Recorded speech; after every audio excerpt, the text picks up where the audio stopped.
मला सांगा या रस्त्याला डांबर कुठं आहे? डांबर दिसत नाही.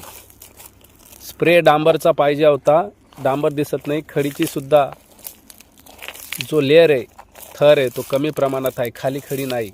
मोजून 2-2.5 इंचीच्या वर खडी नाही. हे बघा, तुम्ही प्रत्यक्ष बघा. आणि डांबर कुठं आहे? या खडीमध्ये डांबर कुठं आहे? दाखवा. खडीमध्ये डांबर नाही. कुठं आहे डांबर? डांबरचा प्रमाणच नाही. तर मी विनंती करतो प्रशासनाला, काय चालू आहे, काय प्रकार आहे हा? खडीमध्ये डांबर नाही. कुठं आहे? फक्त जाड खडीवरती स्प्रे मारायचा होता आणि मग ही बारीक खडीचं कश टाकायचं होता, परंतु तसं दिसत नाही. बघा रस्ता, तुम्ही बघा, सर्व तसाच आहे. आणि थोडे थोडे काठ थोडे मोठे करून दाखवलेले आहेत, परंतु मध्ये खडी फक्त मोजून 1.5-2 इंची आहे. आजूबाजू काठाला 2-2.5-3 इंची आहे. पहा, बघा रस्ता, तुम्ही बघा, सर्व तसाच आहे. आणि थोडे थोडे काठ थोडे मोठे करून दाखवलेले आहेत, परंतु मध्ये खडी फक्त मोजून 1.5-2 इंची आहे. आजूबाजू काठाला 2-2.5-3 इंची आहे. पहा. नमस्कार, मी स्वातंत्र्यवीरांची पावनभूमी दलवाडे प्रणव या गावातील सामाजिक कार्यकर्ता निलेश कल्याण देसले. काल ज्या पेपरात धडकलेल्या बातम्या, या बातम्यांविषयी मला अनेक लोकांचे फोन भ्रमणध्वनीवरून माझ्याशी संपर्क साधण्याचा काही लोकांनी प्रयत्न केला, पण जे आहे ते सत्य आहे. त्यात काही खोट नाही.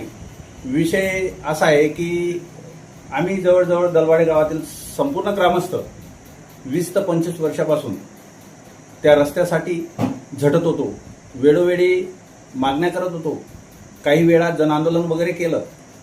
तेव्हा कुठं आदरणीय मंत्री महोदय यांनी आमच्या गावासाठी 54 लाख भरीव असा निधी दिला. त्यांचं तर कौतुक करावं तेवढं कमी. पण जर का मंत्री महोदय सारखे लोक आमच्या गावाला 54 लाख रुपये निधी देतात आणि मध्येच त्या रस्त्याचं काम निकृष्ट दर्जाचं होत असेल, तर त्यासाठी मी सदैव तत्पर राहील. आणि मी एक गावाचा नागरिक म्हणून हे माझं कर्तव्य आहे की ते काम चांगलं व्हावं, त्या कामाची गुणवत्ता चांगली व्हावी. आणि ते काम आम्हाला जवळजवळ 20 ते 25 वर्ष टिकावं. मागील काळात त्या रस्त्यावर अनेक लोकांचे आर्थिक नुकसान झालेलं आहे.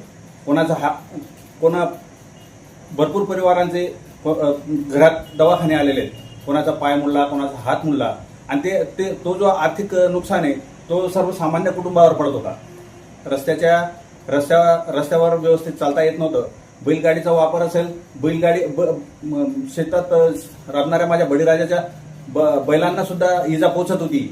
तरी ते काम कमीत कमी 20 वर्ष तरी टिकावं, या मागणीसाठी, याच्यासाठीच मी जो पाठपुरावा केलेला आहे तो सत्य आहे आणि मी केलेला आहे.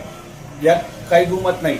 आणि ते काम पारदर्शक व्हावं हीच माझी प्रशासकीय यंत्रणेला मागणी आहे.